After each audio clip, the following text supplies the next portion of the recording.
All right, so hopefully you can see my screen now. So we're going to be talking about navigating special education in our current situation. I have a very broad audience today, so I just want everyone to sort of bear with me, given the fact that there's a very broad audience. It's going to have something for everybody. It's not going to go into any depth in terms of what any one particular person might like. You're going to see at the end that I have Advocacy Denver has virtual hours set up to help. We have 3 child and family advocates who can help. We've got virtual hours for that. And there's lots of ways that we can stay connected that I'll be explaining when we go through. So just some virtual norms. So if you can send me your questions directly in the chat box, if you can privately send them to me, it's easier for me to see the questions when they're privately sent than trying to scroll through all of the chat conversation. And that leads me to the next thing.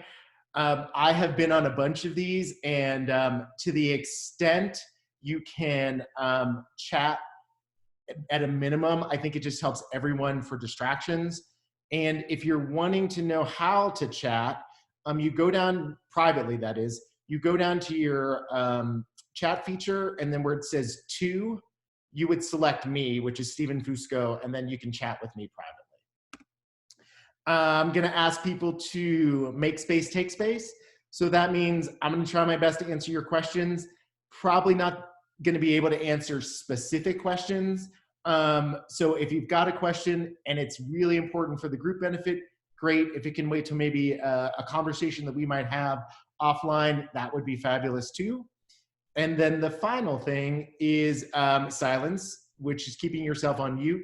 And then my little handshake over there is to remember that we are all in this together, assume positive intent.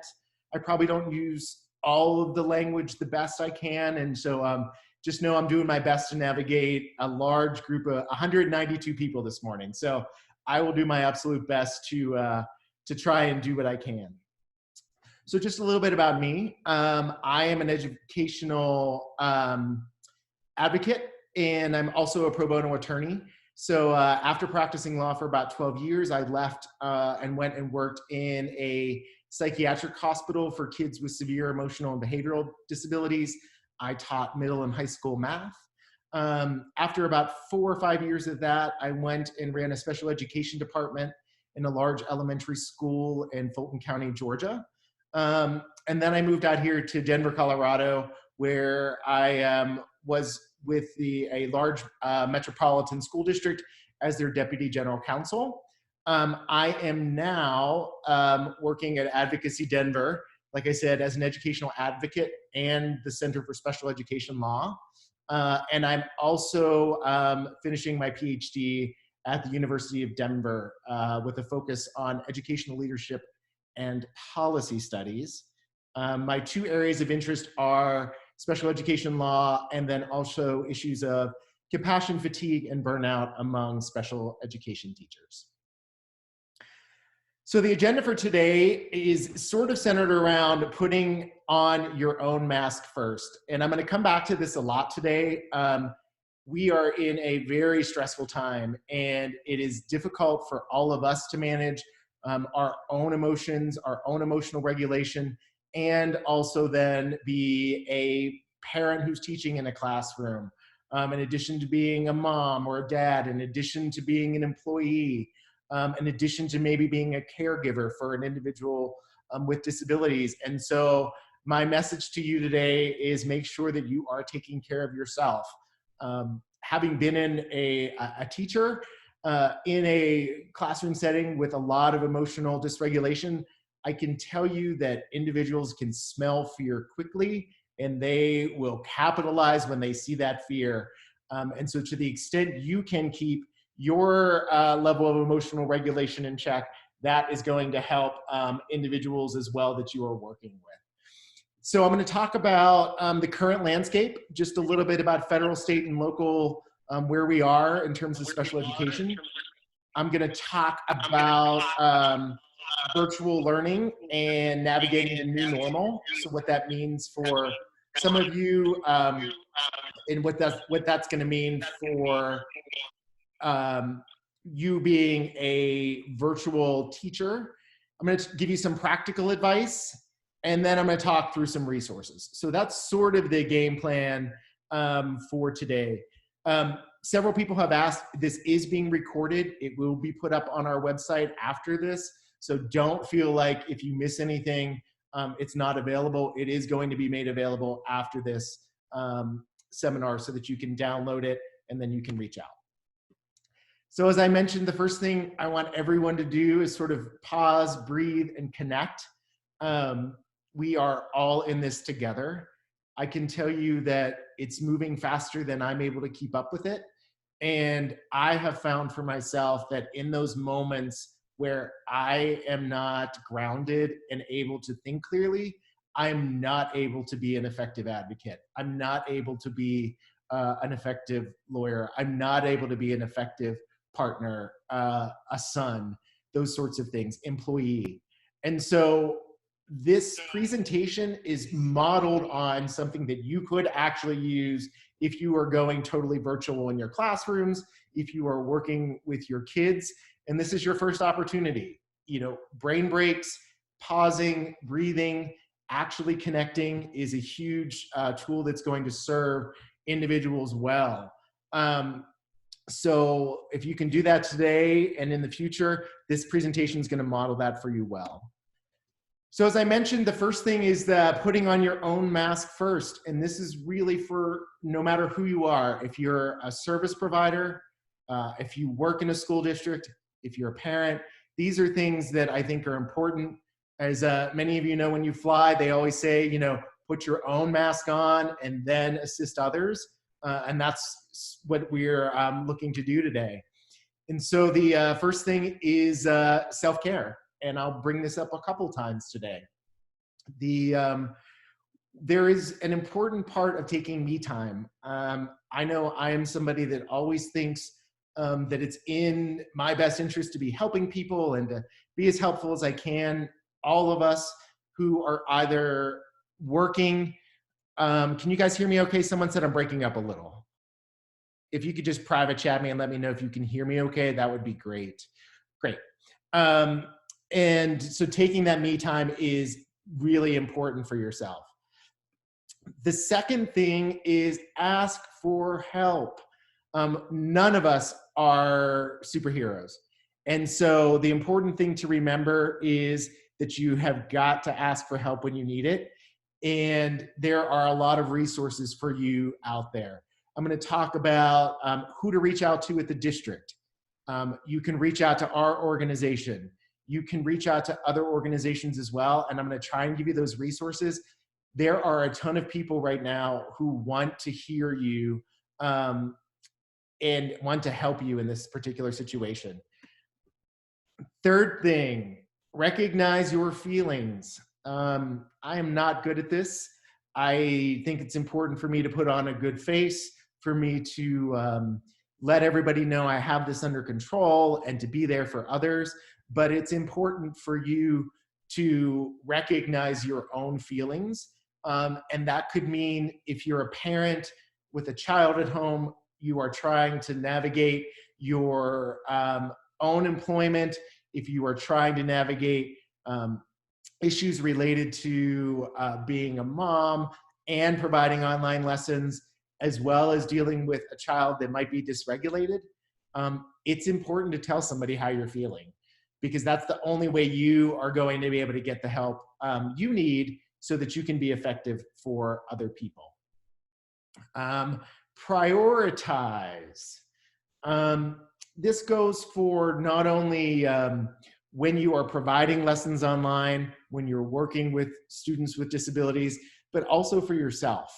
I'm going to talk a little bit later in terms of learning strategies. Leverage those times when your students are most alert and able to engage in content. You probably don't want to engage in some difficult conversation or lesson at the end of a day after they've been maybe sitting in front of a screen doing work for 8 hours. You might want to do it first thing in the morning, right after a brain break, right after a lunch break, And that goes for you as well. If you look at your calendar and you realize you have 3 important calls and then you have some time, figure out when it's going to be best to work with your students or your children and get them the help they need. 5 is disconnect. I am really bad at this right now. I am maybe spending a little bit too much time looking at the news, and I probably could do a better job of it myself. And then finally is let go of control. There are so many things that are not in our control right now. We can try and get the answers we need, but in those moments when we're not getting the answers fast enough, it's probably based out of fear. It's based out of just uncertainty. It's based out of anxiety. And I want to acknowledge I have all of those feelings too. I have very little control over what's happening as far as education is going. But what I do have control over is how I respond to those situations, and recognizing 38 emails to somebody to give me an answer immediately, it's not going to get me an answer any quicker than if I just take a moment and pause and say, what do I have control over? So this next section is probably what most people are asking about or wondering about. And I'm going to give you highlights. I just have to give my disclaimer that I am not offering legal advice to anybody. This is just purely for informational purposes. You should absolutely contact a lawyer if you have questions that are legal in nature. You should contact school districts. You should contact the CDE. I can give you general information. I can give you information I know, but I can't give any legal advice today, and you shouldn't rely on this for those purposes. So now that that disclaimer is over, there's kind of 5 things I wanted to touch on very briefly. The biggest one is people are asking, you know, is virtual learning sufficient? Is that enough? Does a district have an obligation to do more? The guidance we're getting right now is that virtual learning is an educational programming that is one way to deliver special education services. And what's important to know is that that can be done virtually, it can be done online, or it can even be done by telephone. And that's a pretty powerful way to deliver in this online virtual world that we're living in, because it does mean there's a ton of flexibility and a ton of ways for district to get services out to the kids who need them right now. One of the biggest questions we're getting is, are mental health services going to be available? What is that going to look like? And districts are working right now to try and do that, and are working to do it virtually, online, and telephonically. The second thing is that the guidance that the Department of Education has provided is that special education is to be provided to the greatest extent possible. Schools are closed. That is a reality. And so what greatest extent possible means is up to debate. It is gray. It is what guarantees that I have a job tomorrow, the grayness of our world. And so I think we just need to keep going back to that question. There's 1,000 what ifs. Districts are not going to be able to give the same learning environment that they gave when kids were in classrooms. But the question is, are they providing it to the greatest extent possible? And that is going to vary depending on where you are. If you are in a rural district, that might look different than if you are in a large urban district in terms of what a district can provide and what is the greatest extent possible of providing those services. It is a reality to looking at services that there are going to be gaps in services. And the key is to be patient.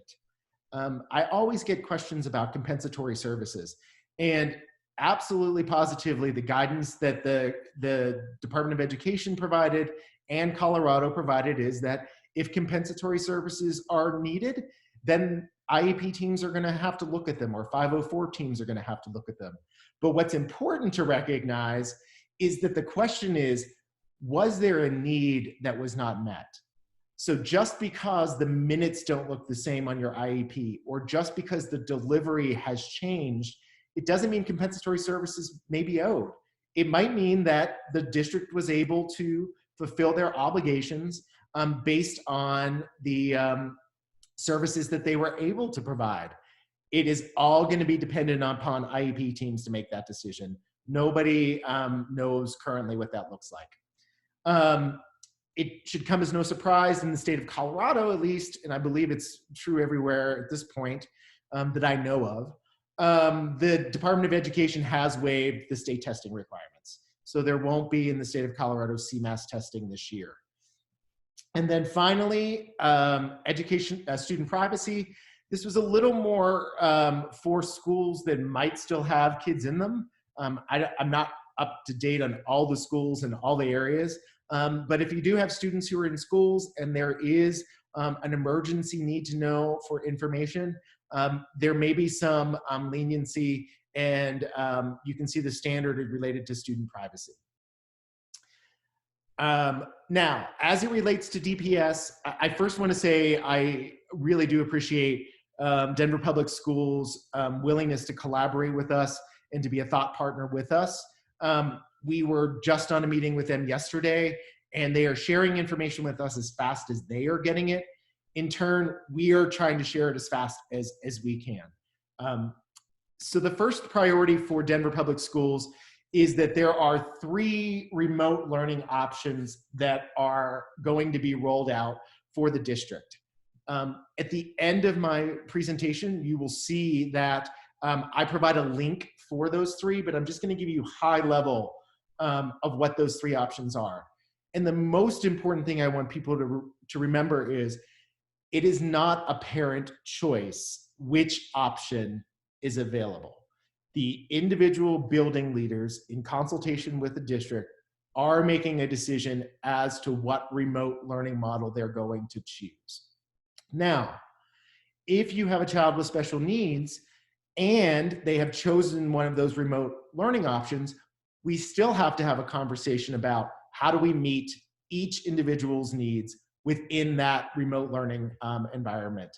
So the first is a district-provided instructional, where the district provides instructional materials with teacher support. So it would look like a virtual world where they are providing district instruction on a platform, and teachers are available for office hours and telephone feedback to students. The second is a teacher-led hybrid model where the teachers share the resources on a virtual platform and have engagement with the students, and the students communicate through Google Classroom or other digital platforms or even by phone. And then third is really what I would call the fully integrated digital instruction, where you have live instruction and you have the teachers live on the screen providing that instruction. The second priority is addressing the needs of students with disabilities.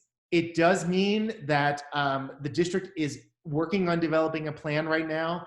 If you have annual IEPs that need to happen, they are working on a plan on how that's going to look. If evaluations are in process, there's a couple considerations that families are going to have to think about. Which evaluations are absolutely necessary, because some evaluations cannot be done remotely. The student needs to be there, and there are obviously concerns related to that. And then third is contingency plans within individuals' IEPs.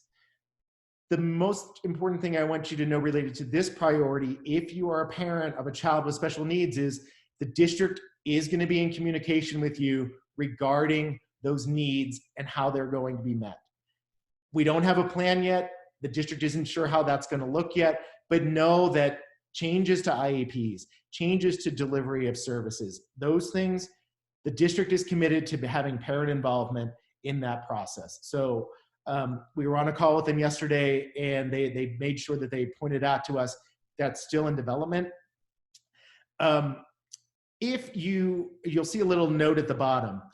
If you are an individual that has a student in Denver Public Schools, please reach out to your building level administrators as a first line of defense.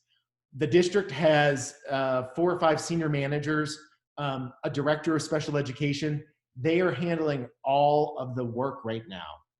And to the extent you can rely on building leaders, that's going to be an amazing resource to get quicker answers. Additionally, you can reach out to us. Advocacy Denver, like I said, is in constant contact.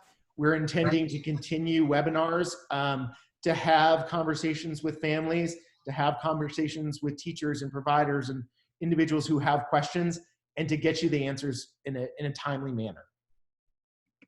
The third thing is the district is working to make sure that all families have the supports they need in terms of accommodations, technology, and services.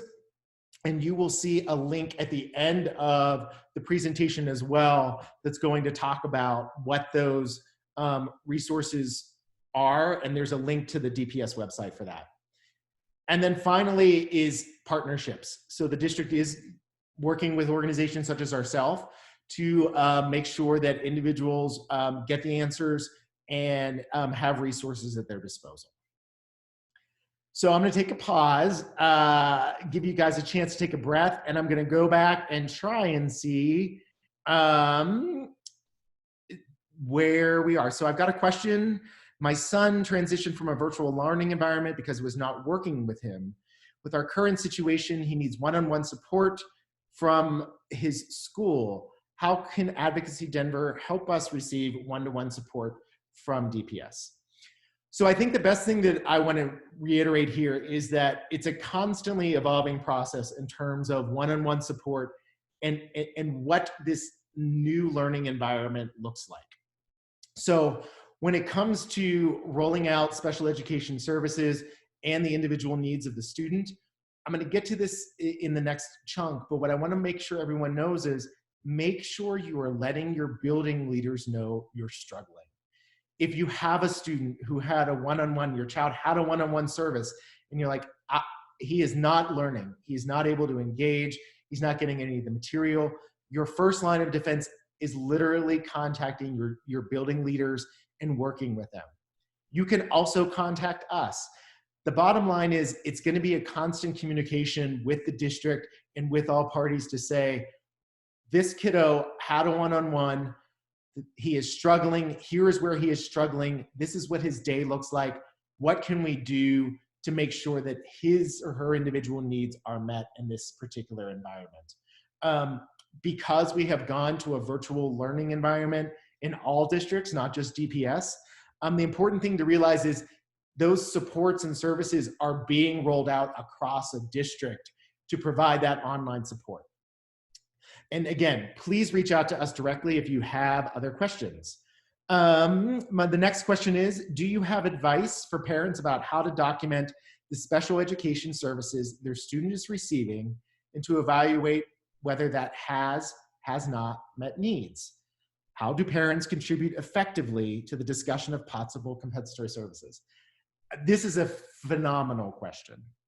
So I'm going to start with, you want to make sure that you've looked at the IEP to see what those particular needs are right now that are identified in the IEP. So I'll give you an example. If the IEP, and I'm going to give you an example in the social emotional context because it's probably the most readily identifiable one. I'm going to give you a generic one, and it is not modeled on a SMART goal. But let's say a student had a goal related to staying on task when engaging in a learning activity. Well, that's going to be pretty hard to probably measure right now, especially if you're a parent who is taking Zoom calls and you're a parent who is trying to navigate being at home and all of your other demands.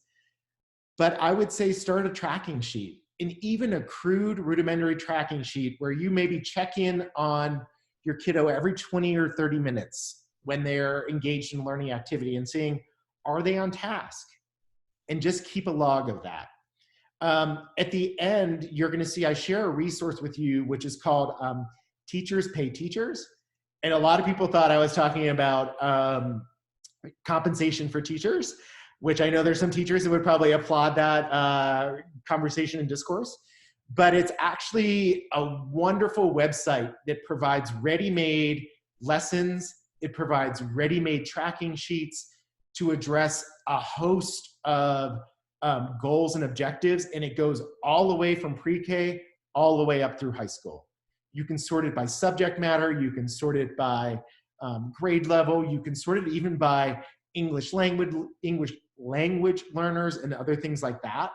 So if you are also struggling and you want to know how to track it, you can contact Advocacy Denver if you're a family.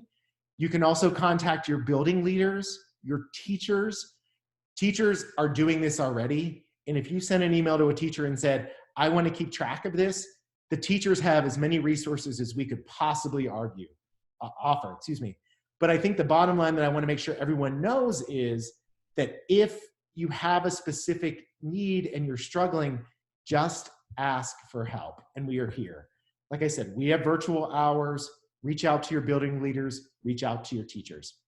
So I'm going to keep going. The good news is that I have all of the questions captured in a Zoom group chat. What I'm going to do is capture them in an FAQ sheet at the end. To the extent I don't get them, we're going to collaborate with the district, and I will keep coming back to questions. I'm over the moon that there's 245 people on here today, so I will make sure that I get to each of you as I can. So the next thing is really talking about learning in the new environment. And what does that look like? What does virtual learning look like? And what does it look like if you're a parent who is providing instruction, if you're a parent who is has a kiddo that is getting the hybrid model where they're getting some online instruction and they're still struggling, if you're just looking for strategies. So the first thing I want to make sure we talk about is technology. So first and foremost, if you go to the resource page that's at the end, and I'm going to get there, there's a link that talks about COVID-19 responses and technology. If you are a family that needs technology support, if you don't have Wi-Fi access, if you don't have a Chromebook, if you need those resources, I have seen numerous posts that talk about what you can do and where you can go within DPS's system. Now, keep in mind, I'm only speaking to DPS at this point, and I know other districts are rolling it out, but don't struggle if you need the technology. Work with your district and they will get you what you need. The second thing is make sure you test it out. You know, I was on a Zoom that this morning before the Zoom to make sure that my technology worked, make sure I had internet access, make sure everything was running appropriately. And you want to make sure you've done that for your kids. I will probably be the first to admit your kids probably have more information on their own on how to make the technology zoom and go. So you probably are okay for some kids. But for those who need help, you want to make sure that you've sat down with them and showed them how to use the Chromebook, how to use the platform. And I know a lot of schools are also providing that assistance. The second thing is to set up a distraction-free area for the learning. I have set up my office. It's, you know, my own little space. I share a house with my partner, but that's my space. That's where I go to do my work. And what I want to stress for kids with disabilities is if you can make this happen, I absolutely appreciate there are families that can't make this happen. But if you can find some way to separate that workspace from play space, from that downtime space, I think it's important and will help give some rigidity and structure to kids who need that rigidity and structure, that they know when they are sitting in this space in front of their computer, that's work time. And when they go and sit on the couch and are in front of the TV, that's downtime. In my work over the past 7 years with individuals with disabilities, disruption of routine, which this is the ultimate example of it, that is where we often see dysregulation of behaviors, and we can do so much to give structure back in that environment. So this third one I already talked about is the routine in the day. If you can develop visual schedules for your kiddos, do it.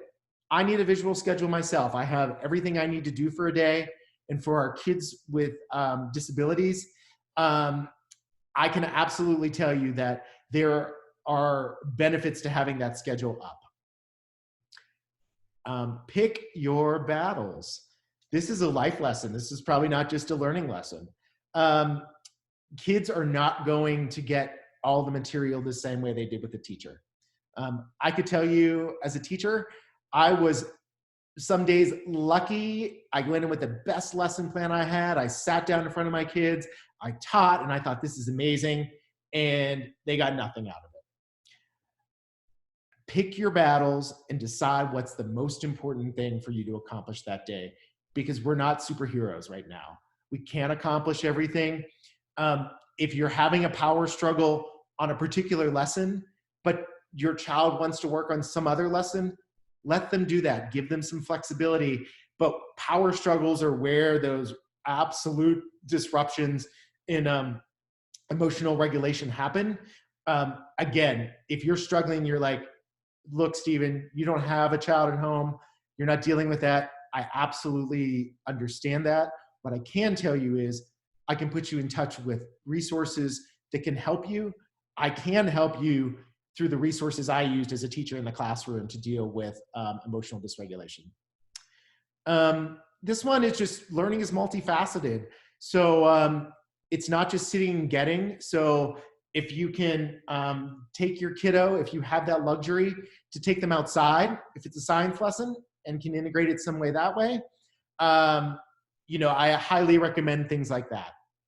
And then finally, ask for help, which I already talked about.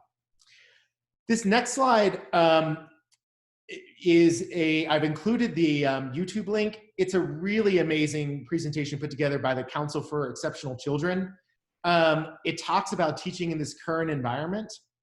And the teacher tips over there, I'm not going to spend a lot of time on. You can kind of go through them, and if you have any questions about them, I see that the questions are piling up, so I want to make sure I get to those questions. But it's about an hour, so it's about an hour, and it really is helpful for that. Somebody said I'm not sharing the slides, you're just seeing me. Is nobody getting my slides? If someone can respond and see if they tell me if they see the slide. Okay, great. So that would have made me very sad at this moment. So I want to take a pause and let's see if I can get some more questions. Let's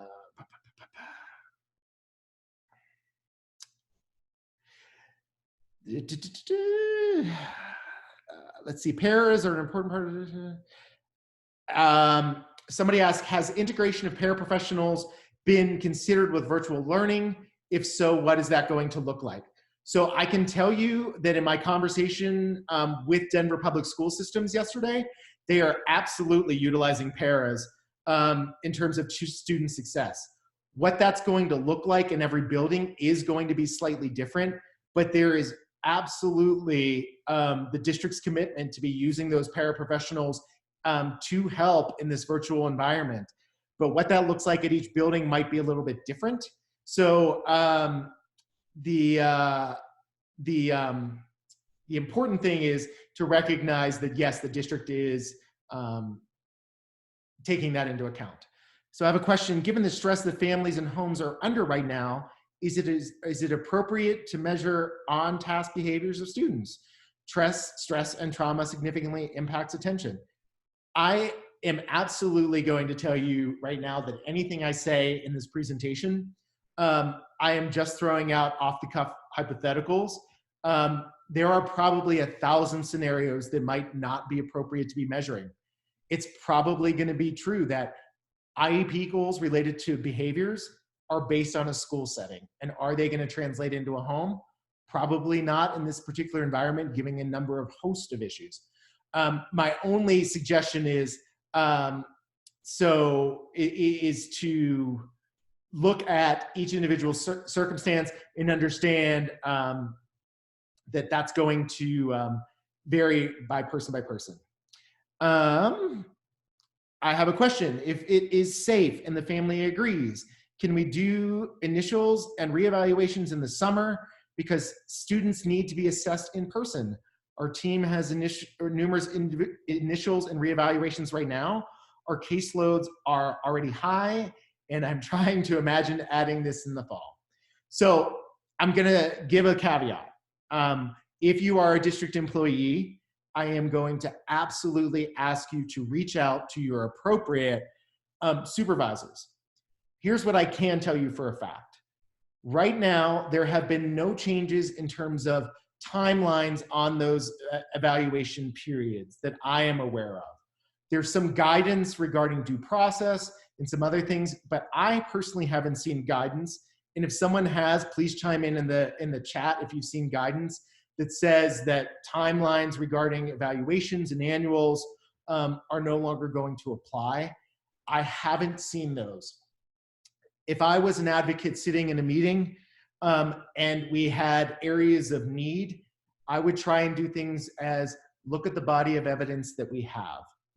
We're going to have to look at some things other than those traditional assessments that we looked at before. And is it perfect? And does it give us a perfect picture? Absolutely, positively not. But we are going to have to still figure out how to go forward and what evidence can we look at. And there's a lot of evidence that's out there in terms of what is a body of evidence to look at, but we don't really know at this time what that's particularly going to look like in this climate. Again, please, please, please, please reach out to your district if you have questions. If you're a family and you have questions, please reach out to us and we will try and get those answers for me. So there's some questions in terms of DPS, specifically in center-based programs. So if you're in a non-DPS district, our center-based programs are programs specifically designed to address students with particular needs. So we have multi-intensive center-based programs. We have effective needs center-based programs. And those are targeted towards specific individuals who are on a particular spectrum, on the more restrictive spectrum in terms of the least restrictive environment. The best advice I can tell you right now is that that's building by building and program by program.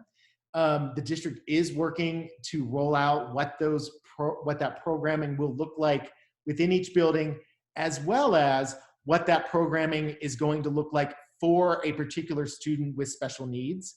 And so I would, again, make sure that you are in contact with the district to understand what those particular programs are going to look like and what it's going to look like for your particular child. I apologize, I'm moving a little fast and people aren't able to get the links. If you email me, and my email is going to be at the end, I will email this PowerPoint out to individuals who would like it in order for you to get the links, because there's a lot of links embedded in the presentation. All right, I'm taking a quick brain break because I need one. There's a lot of questions. So the question is, who is the only non-human to have ever testified before Congress regarding school funding for music? And you can go ahead and put your answers in the box because we all need a moment of humor.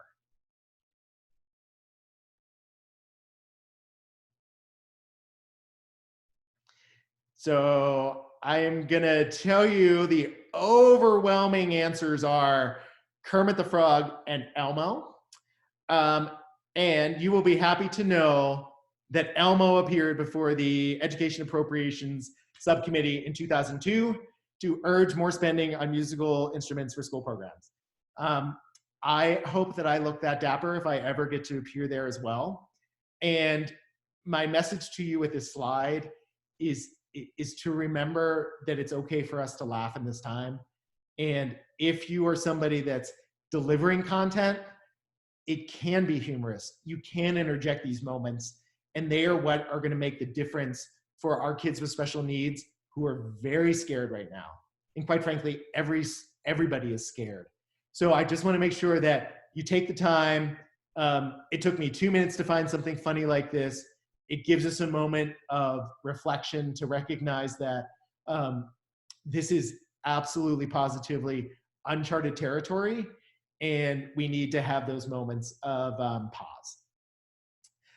So having said that, I'm going to give you guys some practical advice. Everybody on this Zoom right now has more knowledge than they think they have. I can tell you from experience some of my best lessons came from the heart and when I just recognized what I believe in. I believe in my gut. I believe I know when I'm on the right track. I believe I know when I'm not. And right now, it is so important for you to follow your gut instincts because there's no way we can possibly prepare you as a parent, if you're a student and you're on here, if you're a building leader, if you're a staff member, if you're an advocate, if you're a lawyer, there is no way I can prepare for every scenario that's going to come at me. But I do know that I've been doing this long enough that I know in my gut what I think is the right answer. And if I don't, I also know that I need to ask somebody. The second thing is leverage your assets and your child's. If you're a parent, you know your kiddo. Play to your kiddo's strengths and advocate based on your kiddo's strengths. We're in an age where in special education, we're so focused on deficit thinking that we've missed the opportunity to focus on assets. So what are your students' assets? If you're a building leader, what are your staff members' assets? Who can you tap in your building who has a strength, who can speak to this issue, who can help in that area? And focus on those strengths because so many of us right now are, I don't know, I feel helpless, I can't help others. So to the extent you can do that, that's going to be helpful. I already talked about that earlier. That little sad face is quite frankly how I know so many people feel today. And don't show that fear even if you're feeling it. I worked in a building where it was often frowned upon for me to give candy. And I will tell you, if you've ever worked in a building, there is absolutely, positively nothing worse than you having 10 kids who you can't get under control. And if I could offer those 10 kiddos one Skittle and get them to work for 5 minutes, I can promise you I was going to do it. And I want you to think about what you can do to reward and incentivize kids to learn. Right now, a lot of people try and put rewards in place and think about rewards. And I'm going to give you 2 pieces of practical advice. First, ask the child what they want. We put all these rewards in place and put all these matrices and stars and bucks. And I worked in a residential facility and we had this, this idea that we were going to have all these little stars and these things you could earn. But what was really interesting about it is we weren't actually incentivizing students with what they wanted. We were incentivizing them with what we wanted to give them. So when we asked them what we wanted and changed it, that changed the whole model of getting them engaged. And I'm going to add to that, which is the second point, that you want to be sure that you incentivize with small, medium, and high value rewards. So I'll give you an example. If you have a kiddo that you want them to get through an hour of a lesson, and they do pretty good about 40 minutes in and then they get antsy, you would not want to give them a high value reward such as, you're going to get an extra hour of screen time, which for most kids is a high value reward. So I'm going to give you another example. I am also somebody that likes rewards. You would probably not want to give me a trip to an exotic place, although right now that's probably meaningless, for coming in and giving 8 hours of work. That's a high value reward. You would want to have some big expectation leading up to that. So you want to try and find incentives that the kids want and then prioritize them into high, medium, and low. So, a Skittle is probably a low one. That's just every 5 minutes, 10 minutes, whatever your matrix is, to keep them engaged. I'm going to repeat it again. Self-care, self-care, self-care. As I mentioned in my studies at DU, my areas of focus, one of them is on burnout and compassion fatigue in special education. And if you are a building leader, this is an important message. If you are a staff member, first, let me say thank you for all that you do. I was in a building and I know what that is like. If you are a parent, even more thank you, because I know what it's like to be a parent, working with individuals with special needs and that stress. It is important for you to make sure that you take care of yourself. And then finally is choice. Kids want choice just as much as you and I. You and I do not want to be told what to do. If you can offer either or, so for example, if you say, here are 2 books, you can read this book or this book, that gives some choice. If you can say, there are 2 different ways you can do this activity. One is, I want you to read 2 paragraphs out of this book, and you can either do a quick 3 to 5 sentence document where you type out your response, or you can just tell me orally. Some kids are going to have a preference over one or the other, but that choice is going to be extremely important. So the final thing is talking about resources. And I mentioned that I went through each of those resources. So the first one is the Denver Public Schools website. And when I send out, if you want the presentation and you email me, each of these links is clickable. And I also include the actual URLs. So the remote learning plans are those 3 different plans I talked about that each building is going to do. The second, those COVID-19 resources, that's where you can find out information regarding resources that are available for technology and things like that. The second one, to the extent that we've received guidance from the Department of Education, there are 2 things that I think are important. There are 2 different Q&As that the Department of Education put out. One was on the 12th of March, and then the second one is on the 21st of March.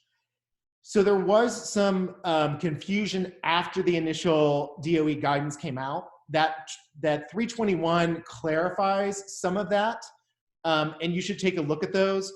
If you do have questions, again, I would say make sure that you are able to talk to somebody about it and really try and understand it. If you work in a district, I would absolutely positively tell you to reach out to your appropriate supervisors to talk about what those mean. If you are a family, if you're another advocate, if you're somebody else and want some guidance, please by all means reach out. I'm happy to try and walk you through it to the best I understand it. I think there's still a lot of questions. So the third thing is this teacher pay teachers. Again, I don't want to click on it because it's going to take me out of my presentation, but this is a wonderful resource. Although I want to comment that someone pointed out something. You do want to be judicious. So teachers pay teachers is where any teacher can go in and provide a resource for what they think is a fantastic lesson plan. And I think in our current environment, we are in an age where we have to be critical consumers of information, and that includes anything that's on a website. So if you go here, I would absolutely encourage you to make sure you're looking at it and saying, you know, I'm looking at it, but that really doesn't seem like a good resource. That's absolutely true. We as an organization don't endorse any of these. I'm simply offering them up as resources you can go to if you're like, you know, I want to find a way to connect with my kiddo at home. He's working on this science issue. You know, maybe there's a lesson plan out there. Maybe there's a cool worksheet that I could do with him or her, and you can look to that website. The last column is just a big list of different programs that are out there that are online programs that you can use. I'm going to personally speak to a minute about CASEL. If you're familiar with the concept of social emotional learning, I want to make sure that you guys know that this resource is out there. CASEL is a wonderful resource to look for ways to have social emotional learning occur, and there are lesson plans for it. Because if I am guessing, I would say the largest percentage of struggle for individuals working with kids with disabilities in this new environment is going to be, how do I manage the emotional issues? and I can probably, and am working on webinars, probably can put together a whole hour related to that. This first one was intended to be very broad, but Castle provides an excellent resource. Also, Newsela is a wonderful resource for reading. And what's fantastic about Newsela is it gives you the opportunity to level the material to your individual students' learning level, reading level. And if you're a parent, you can reach out to your schools and find out what that is. If you're teachers, you have ways that you can gauge that. And I would absolutely make sure that you do that. Let's see. So I mentioned earlier, and there are actually, when I email this out to people, if they want it, you can actually just click on the individual flyer itself and it'll open it for you. But Advocacy Denver does have virtual hours where we are available to help you through all of these issues. I'm imagining if there are 228 people online, there are probably even more people who are struggling and don't even know where to go.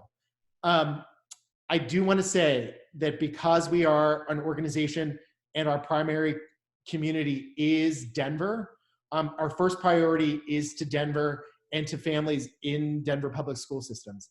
That is not to say if we have capacity and can answer questions, we won't. But given our limited resources and where we are as an organization, we make a commitment to our DPS community that is where we begin with providing those direct services. But please do feel free to reach out to the extent we can answer those questions. For anybody, all of us within the organization are absolutely available to help you. I also want to point out that there are ARC chapters throughout the state of Colorado. Many of them are on this call. If you are in a community outside of Denver, there are ARC chapters that can help you. We can happily point you towards those resources and to those particular individuals. So now I have so many more questions and I'm going to try my best. I've got a question here that says, I'm an advocate and have a kiddo who I know will need an IEE. That was before the virus arrived. And for those of you who are on the call and don't know what an IEE is, it's an independent educational evaluation. Since they didn't finish the re-eval and we have to use our resources to figure out our child's placement, how and when do you think I can request an IEE? It is going to be district by district. I have not seen any guidance from either the Colorado Department of Education or the US Department of Education regarding IEEs. The best advice I can give you is, short of some guidance that says that those tolling periods or it looks different, I would talk to each district and see how they are handling it. I personally am not aware of anything that changes IEEs under the guidance documents that we've received, but it changes daily, and I would please make sure that you stay up to date. And that goes for everybody on this call. You know, I'm giving you information at 10:54 a.m. It's probably going to change. And so I would make sure that I reach out to the appropriate agency when you are trying to figure out what to do. Let's see what else I've got here. Can you clarify extended spring break versus remote learning? Our principal made it very clear that we should not reach out to teachers as they are on break. I am not a member of the DPS staff, so I can't give you an answer in terms of whether you can or can't.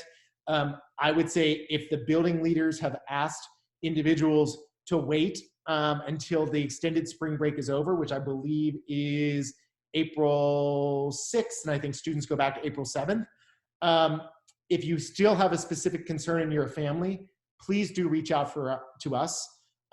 While some members of DPS are on spring break, I do know that we have contact with individuals and we can try and provide that information to you. And we can try and get information regarding where you can go from there.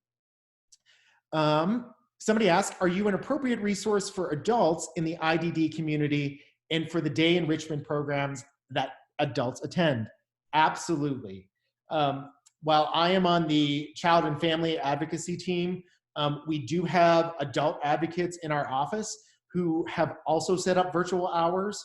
And I'm going to go ahead and show, you can call our referral line, you can email me, you can call me, but we do have resources available for individuals who are on the adult side.